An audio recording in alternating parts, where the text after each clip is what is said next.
Good evening, Brown community, and everyone else tuning in today from wherever in the world you may be. It is my enormous honor to welcome you to the 12th in our series of Brown Fashion Week Talks, which are being broadcast live from the campus of Brown University here in historic Providence, Rhode Island. I'm Sasha Pinto, the president of Fashion at Brown, and tonight we are exceedingly fortunate to be chatting with the amazing Olivia Palermo, an entrepreneur and international style authority whose curatorial approach to fashion has made her a renowned tastemaker and major force in the fashion industry. Olivia's love of design and connection with art was born out of her studies at the University of Paris, and her journey into the fashion industry was launched in 2006 as an intern in the design house of Diane von Furstenberg. And since then, Olivia has worked both behind and in front of the camera with some of the world's most iconic names in fashion and beauty, from collaborating on collections for brands like Banana Republic to co-designing a collection with the late Karl Lagerfeld. As the founder and chief creative officer of the Olivia Palermo Group, Olivia has cultivated an enormous global community of fans and followers that look to her for advice and inspiration. And by enormous, I mean 6.4 million, which is the number of her Instagram followers. The Olivia Palermo website is a treasure trove of editorial content on fashion, beauty, and lifestyle that Olivia oversees herself, along with having had a collection of her own ready-to-wear clothing and managing her evolving e-commerce boutique. So suffice it to say, Olivia Palermo does it all. In fact, in a New York Times article written about Olivia not too long ago, the celebrated Italian designer Giambattista Valli says, quote, "Olivia is writing a new category in the fashion world that didn't exist before." Wow. So with that, won't you please join me in welcoming the remarkable Olivia Palermo. Hello, hi everyone. How are you? I'm so well. Thank you so much for having me. I'm thrilled to be here tonight. Well, we're just thrilled to have you. And let me just start by saying how incredibly generous of you to be here at Brown Fashion Week. We really appreciate it. Well, I appreciate it. And thank you so much for the warm welcome. And thank you so much for the kind words. It was very sweet and touching. Well, thank you. And how are things in New York? Are you and Mr. Butler, wonderful, your adorable dog, enjoying some lovely springtime walks? I am indeed. Mr. Butler's doing really well. I'm looking forward to his 16th birthday in June. And, you know, I think we've been really fortunate in New York. We've really taken, Corona very seriously and protecting and wearing masks as New Yorkers. And I think if you look in the global scale, New York is, on the rise, and we're so fortunate that we're working every day and people are out and about, and other places around the world aren't as fortunate. So I think, through the silver lining, New Yorkers are holding through. Yeah.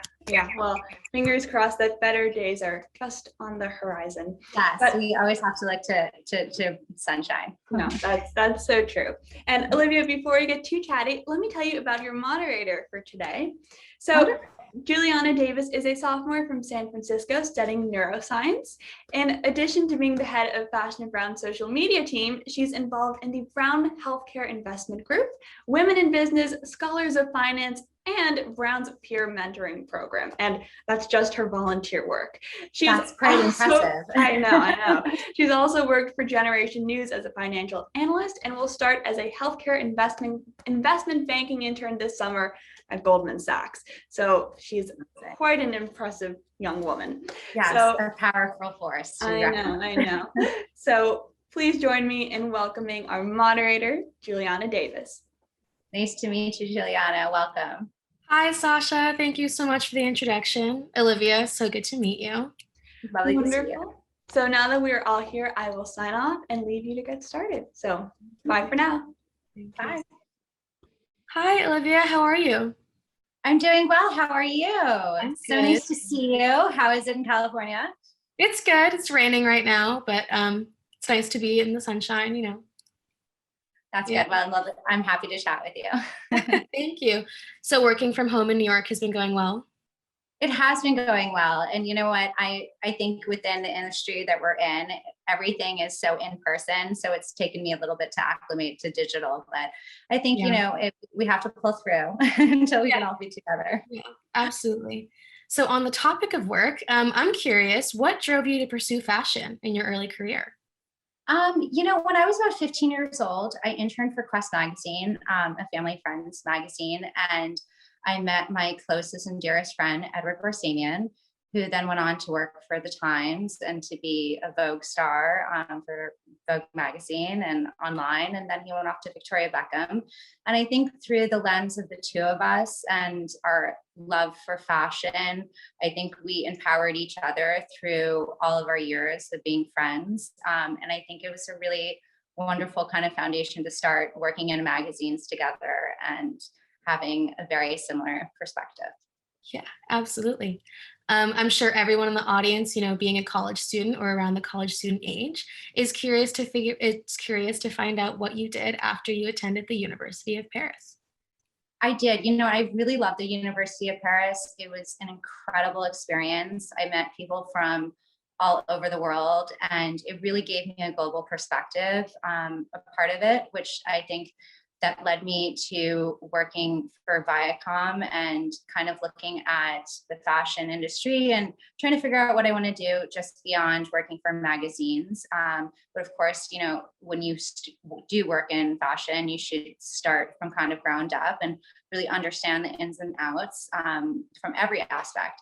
And so for myself, you know, my time at DVF was incredible working for Viacom, but it gave me a global perspective of how a global brand works. And working for Viacom and working and during at the magazine world, it gave you an insight of editorial, and I had already had that experience. So it only kind of helped my growth when I decided to go on to start my own brand afterwards. And I think through that time, it was really nice because there was a space in the market that wasn't there. And, you know, I write my own scripted things. I do my own thing. And I think, you know, through that time, there was a huge change in fashion. I think from starting from the internet and through apps and people being able to see fashion on a much more accessible level, and having, you know, everyone of walks of life have that experience of fashion, which I think is incredible. I think Net-a-Porter had a huge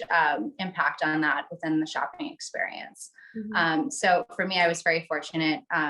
Social media was starting, and of course, it's something I'm always continuing to learn and evolve from. There's always a new app or you know, a new form of media platform. So I think for me that I was really fortunate in that time when I started. Yeah, absolutely. Thank you so much for sharing. Sorry, I know that was a bit long, but no worries. So you just mentioned the Olivia Palermo website, which is amazing. I've been spending so much time on there.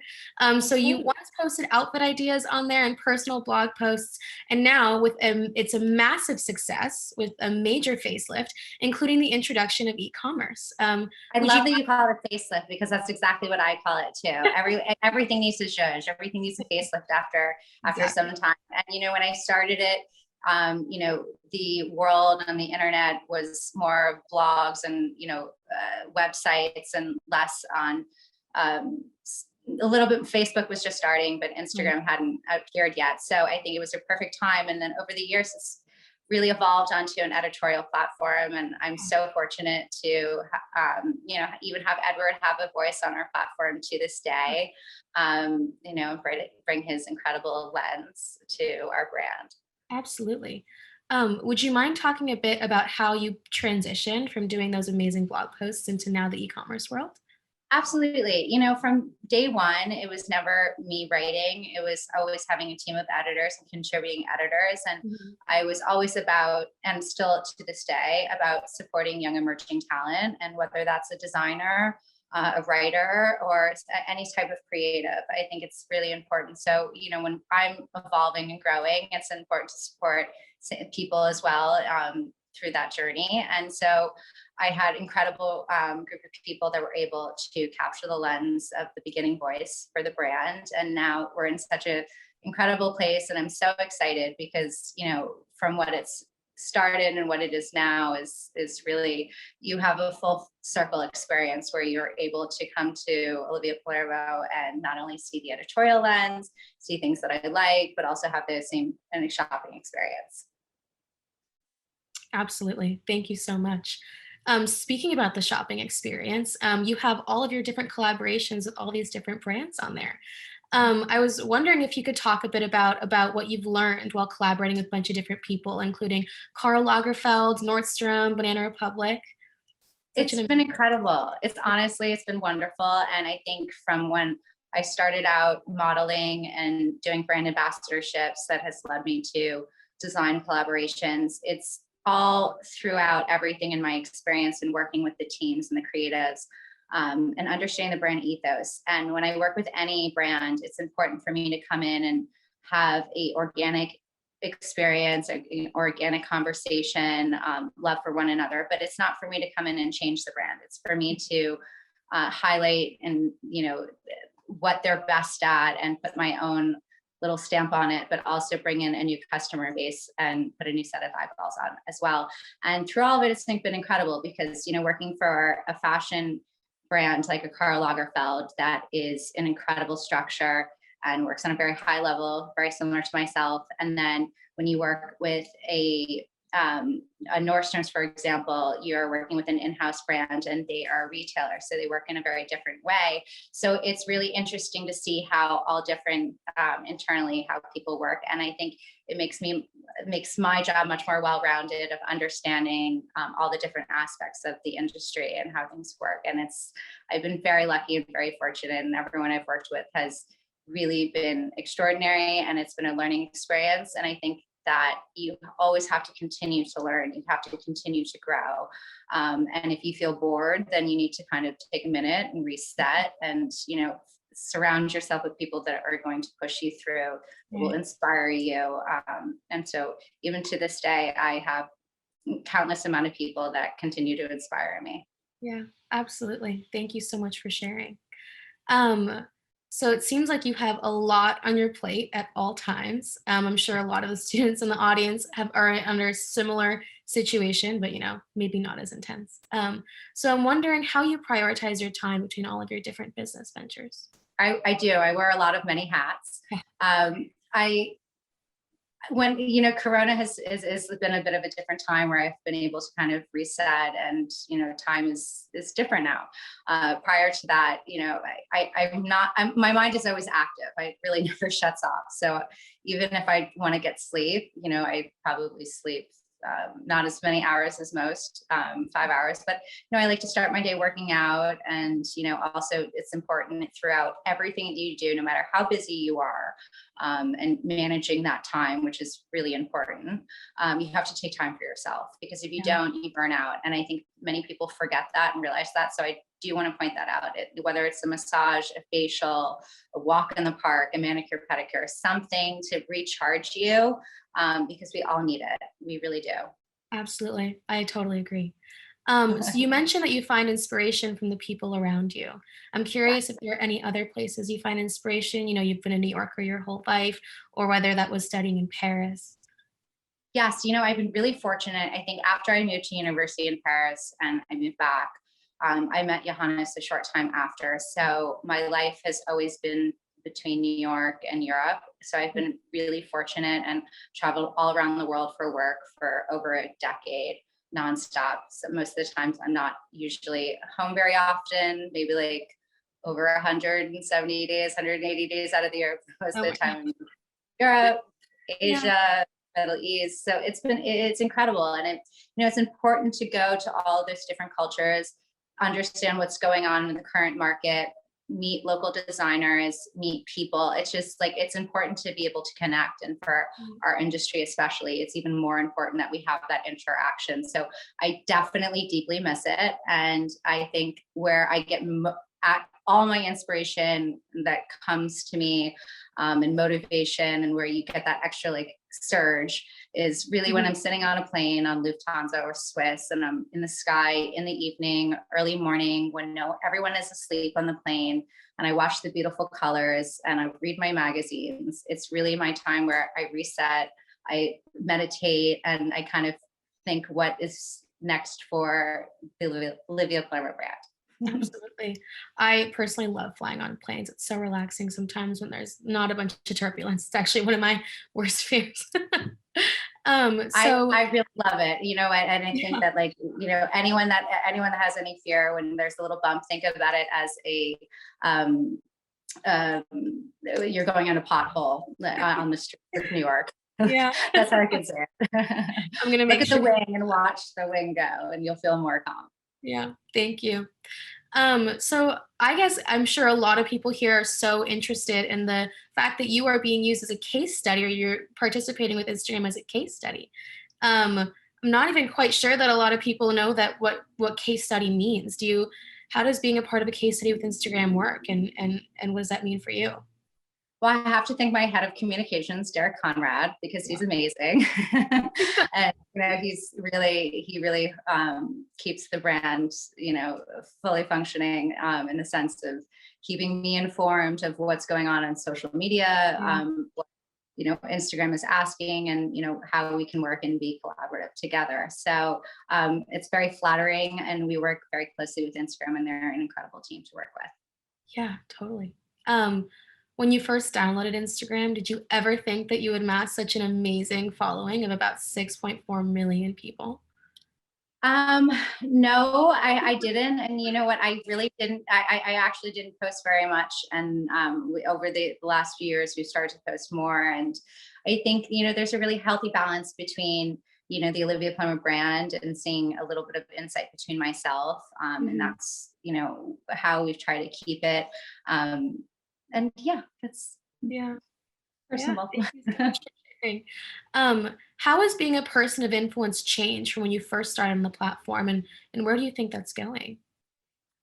There's so many different cycles. There's always cycles. I have started way before, bloggers, influencers, and so forth. And I'm sure there's going to be a new terminology coming up. And I think it's incredible, because it gives people inspiration and platform to have a voice.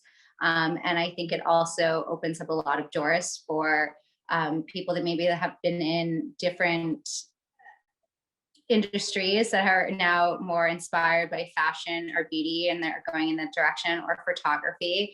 And I've seen that throughout the years, and I love seeing that. It's incredible, because as myself, I'm very artistic, so I always love to see an artistic lens. Yeah, thank you for that. Being on social media and having your own platform, I'm sure it's so important to have a balance between being candid but maintaining your privacy. So how do you ensure that you're representing who you are on social media while protecting yourself? We try to be as organic as possible, honestly, and that's really what it comes down to, is being organic. And if there's a beautiful photo that I want to share with our readers, we'll post it right away. And of course, stories within oliviapalermo.com that we're super excited about, that we want everyone to go to the site and see. We also try to highlight that as well. Mhm. Thank you so much. So diving a bit into your personal style now, your style is timeless and classy, yet also chic and current. So I'm wondering how you balance being tailored with being tailored and polished with being trendy as well. There's kind of a fine line there.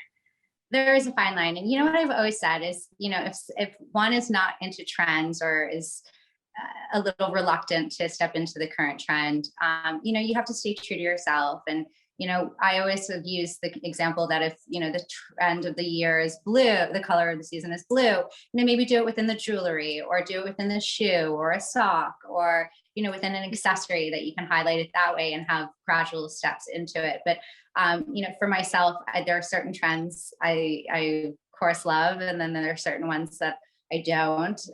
But, I stick to what I love, and yeah. I agree. How has your style evolved over the years? I know that especially in COVID, it's so hard to maintain being fashionable when there's, nowhere fashionable to be. Well, I think over the years, just like anything within time, you evolve as a person, your eye evolves, your taste evolves. I think that goes for interior design as well. Things that you liked at 20, you're not necessarily going to like at 25, 27, 28. And that's okay. And I think, that you should continue to evolve and let that happen. And for myself, I've been exposed to so much at a young age. I'm fortunate with my aunt. She worked for Doyle's auction house for 25 years in the vintage and couture department. And my mother is an interior designer. And so I was able to play with those textures and fabrics. And then working in the magazine industry and understanding that and working with designers, it's, my eye has been exposed to so much. So I think it's so important to try new things and to be open to it. Yeah, absolutely. So as someone whose secret dream it is to be a person of influence themselves, I'm wondering what a typical day in the life is for you, maybe not during COVID, but yeah, what is it like being living? Well, during COVID, it's things are a bit quieter. And going back to your earlier question, I forgot to answer you is, I think even during COVID, you should be always stressed, get your mindset and feel set for the day. It's super important. So I've always continued to maintain that. And, going after COVID, I think, just everyone should be more open-minded about things and interests that they like and continue to evolve and grow. And it's so important to do so. I think that even within my own business that we've pivoted in ways, and it's been a great experience because we have, kind of to reset. And I think everyone in the world kind of needed to reset. Yeah. Thank you so much for sharing. So you have over 6 million followers on Instagram, which we've talked about a bit. You have your own personal e-commerce site and collaborations with some of the biggest people in fashion. I'm wondering, what is next for you? You've kind of reached this amazing high. What's next? Well, you'll have to wait to spring. We'll have a bigger announcement. I'm really excited to share. I wish I could share this evening. Yeah. But yeah, we have a new chapter to Olivia Palermo brand, and I can't wait to share that. And of course, we'll continue to have lots of fabulous fashion and beauty and accessories and whatnot.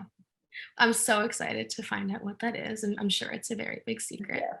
And we have lots more Piaget campaigns coming up, and we've just recently shot LG with Misty Copeland and Lewis Hamilton, which was really lovely. So we have that, and I'm really fortunate that I been able to be the Dress for Success ambassador for the last year and work really closely with the women. So I'm looking forward to continuing my work with that. Absolutely. Have you established any comforting routines to help you get through this year of isolation? I think through this whole thing, you know who your true friends are. You have a handful of them you speak to every day. Working out, taking time for yourself, managing your time. And I've really been really grateful to spend this time with my husband, who's incredible, and my 16-year-old dog. It's been really wonderful. Yeah. So for all the students on the call who are passionate about fashion and want to enter the industry, do you have any advice for them and kind of how to break through that wall? Absolutely. Well, I think prior to COVID, I would have said, go into an office and get an intern job, whether that's in a PR company or a magazine. But currently we can't do that. So, but I still think, reaching out digitally, I'm sure there's so much that can be done. I love, fashion PR. I think that's a really great way to start. I think editorially, it's an incredible way to start. It really depends on what you want. And I think working as an intern for a fashion house is also an incredible experience. It's just figuring out your own path. But I definitely say start there. It's great advice. Thank you so much. What is a hurdle that you've had to face on your path to success? Oh, that's a good question. I think, within anything, there's always learning experiences. Of course, managing a business is an important responsibility that I've always taken very seriously. So that's something that I keep very close to me. I don't find that a hurdle. As hurdles, I don't know. I can't think of one off the top of my head. Of course, there's probably little micro ones on a day-to-day basis that you challenge, but you pull through, and that's the important part. You want to rise above it and be the bigger person and find a solution to the problem at the end of the day. Thank you. So maybe on the brighter side, I guess, what are some of the best? I always look to the brighter side. I try not to answer the negative questions. Yeah. What are the best parts of your job? You know, what do you enjoy the most? Honestly, I work with so many incredible people, so many incredible creatives that keep me excited about my job, Mhm. excited about what I do. Meeting fans all around the world on an everyday basis makes me Right. so excited. It warms my heart. I love seeing what direction in life they want to go in fashion. I think that's exciting. So there's so many different things, modeling, I absolutely love. I love consulting for brands. I love designing. I like that editorial outlet as well. So, I think all in all, they go all hand in hand. And I think that throughout the years, working with incredible creative directors, incredible photographers, incredible editors have really been able to shape my eye. And I'm incredibly grateful for it. Yeah. I'm sure it's a little difficult, missing those in-person aspects of your job within the past year. Yes, definitely. Yeah. Even just to go in for a market appointment, and a market appointment is where editors or buyers go in and they meet the designers and meet with the PR teams and speak about the collection and what their vision was for designing the current season. So I really do miss that in-person experience. Yeah, I'm sure a lot of us do as well. Um, if you could look back to your younger self, what do you think you would say? I'd really say that I don't regret anything. I think everything, again, goes back to a learning experience. I have been really fortunate to always have an incredible support system and team around me.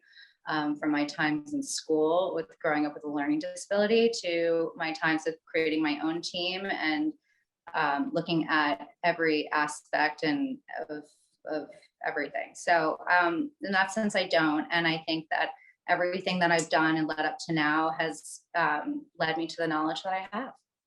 Right, absolutely. It's so important to have such a good support system with you. It Have really is. It's yeah. so important. Would you say your support system has kind of shifted over the years and there are different people in and out, or how do you find those people to stay by your side?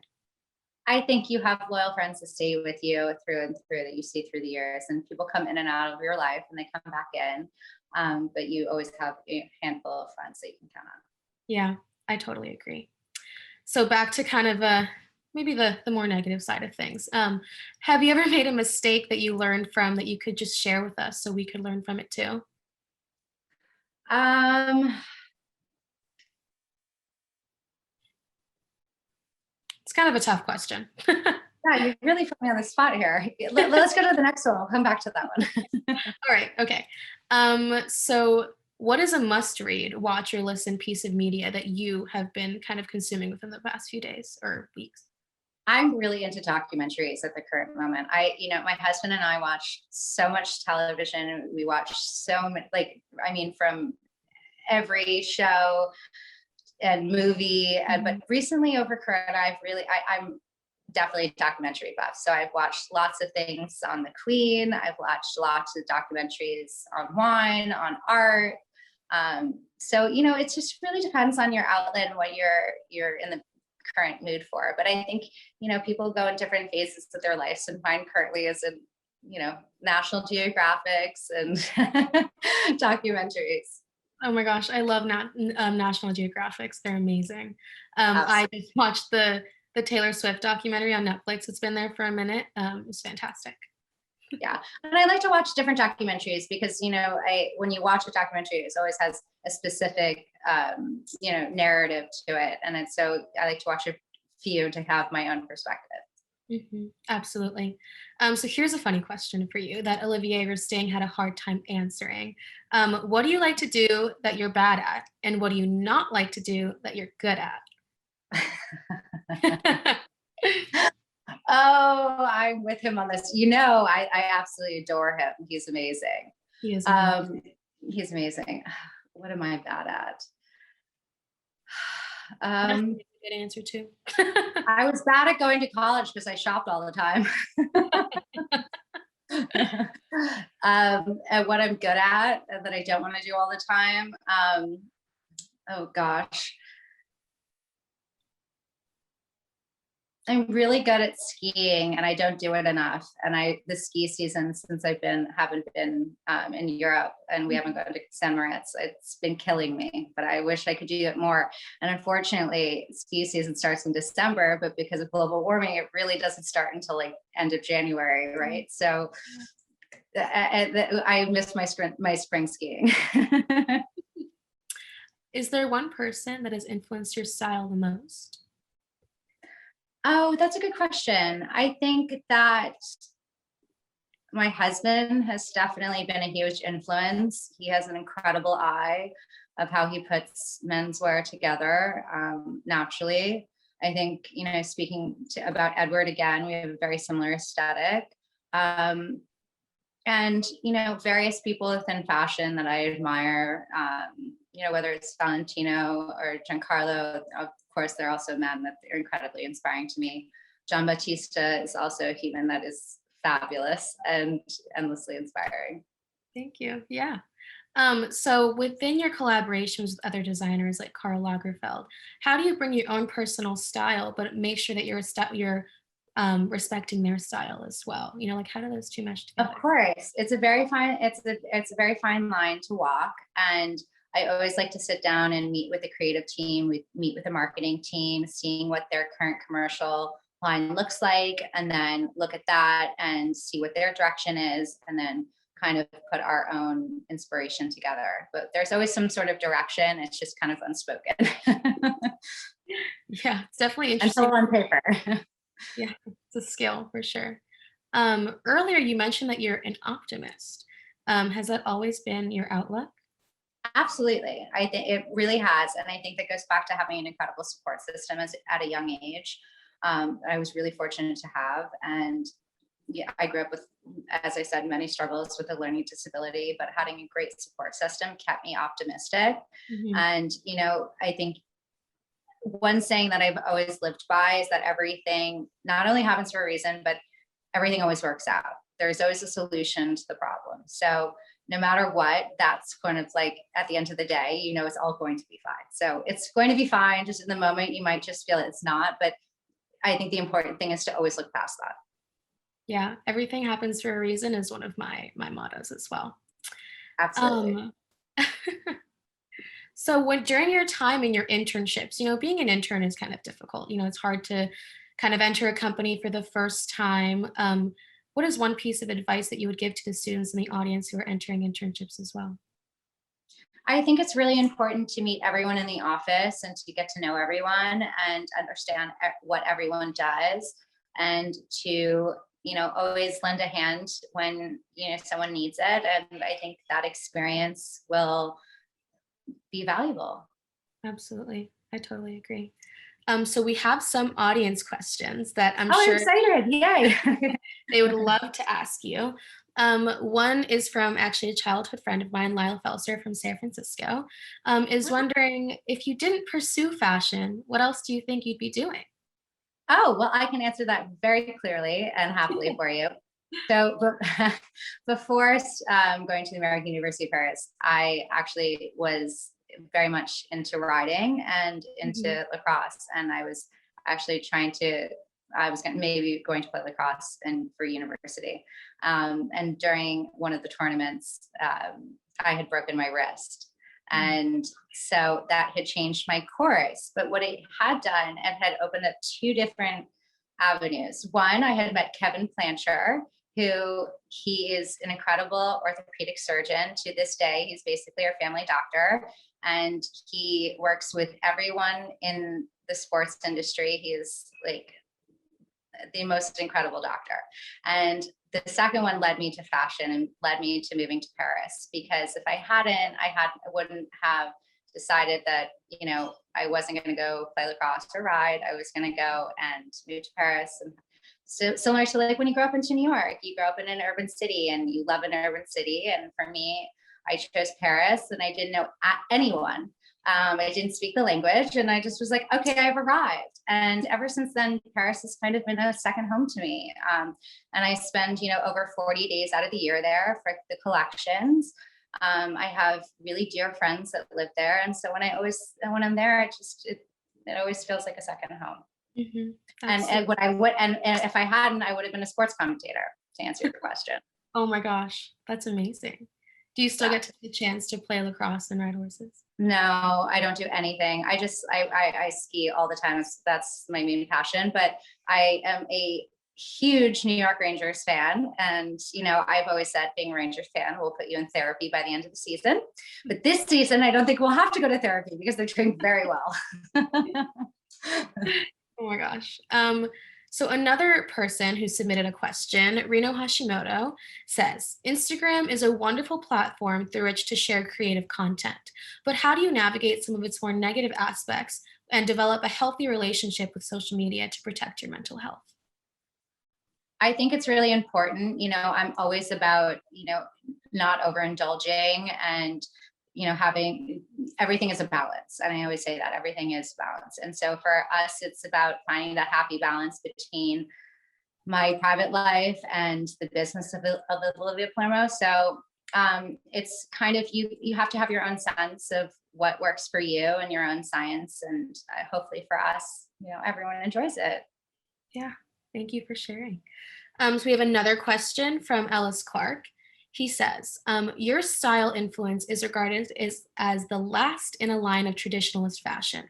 Do you ever feel compelled to highlight more progressive brands, designers, or styles that receive less spotlight given the reach of your platform? Well, I always try to support young emerging talent. I think I spent a lot of time in Milan over the last few years, and the craftsmanship and quality.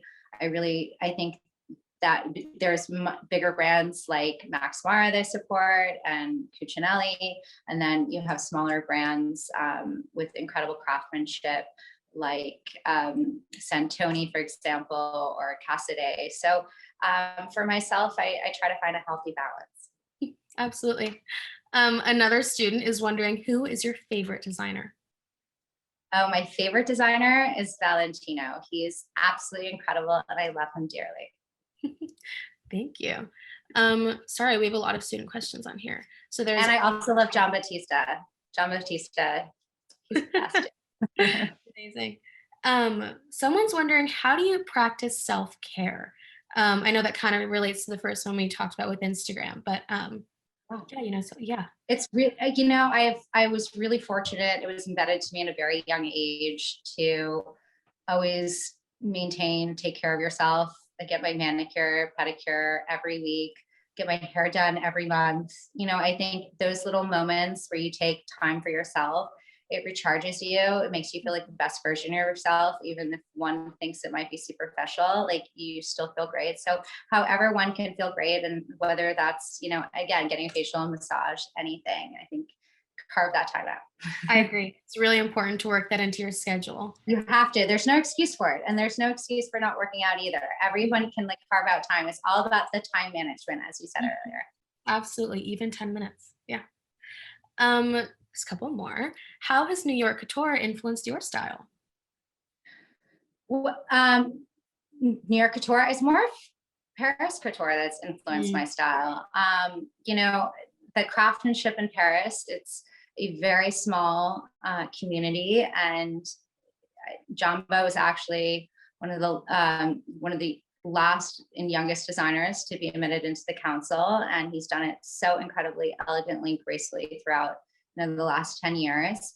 And it's really about craftsmanship, and I think we have so much disposable fashion that couture is a place that people can go for fantasy, for beauty, and they can take their mind into a totally different place. Yeah, I totally agree. And speaking about disposable fashion, thrift shopping has become ever more present recently. Do you enjoy thrifting, or if so, how do you go about picking a piece? I giggle that it's a current trend because I've been doing it for years, since I was really young. It doesn't matter where you go, you can always find something amazing. And I'm someone that always loves to go on a little bit of a hunt. So I think that's great. Yeah. Do you have any tips and tricks? I go down to, when I'm home, I go down to West Palm Beach. They have a lot of great vintage outlet stores.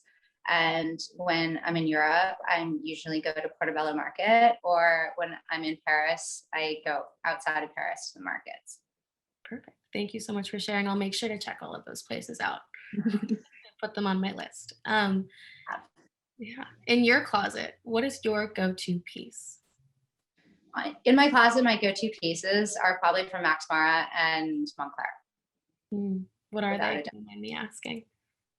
Oh, that's a good question. I have a great camel Max Mara suit that's a culotte, and I have a vest, double-breasted version, and I also have a blazer double-breasted, and I always think that's super chic for a perfect day occasion. Thank you so much for sharing. What are your words of wisdom for students who are still in college right now, considering pursuing a career in fashion? Well, finish school, and then when you do, I think take a minute and figure out, what you want to do, and start applying to all different avenues within the industry and see, what clicks. Absolutely. Well, thank you so much for sharing. I Thank really you. appreciate it. Thank you so much, everyone, for having me. It's been such a pleasure, and I've been looking forward to this for so long. Yes, it was such a pleasure to hear your fabulous recount of your amazing career, and thank you so much for sharing your inspiring words. I'm sure everyone in the audience appreciated hearing your words of wisdom as much as we did. On behalf of congratulations, everyone. I wish you all the best of luck, and believe in yourself, and you can do everything. It's all possible. Absolutely. On behalf of the entire Brown community, and particularly Fashionate Brown, I want to say how incredibly grateful we are that you carved the time out of your busy schedule to sit with us. My pleasure. To everyone in the audience, thank you so much for joining us today. We hope to see you at the rest of the amazing Fashionate Brown events, which you can check out on our website. So goodbye for now, and have a fantastic evening. Thank you so much. Bye, everyone. Bye. Thank you.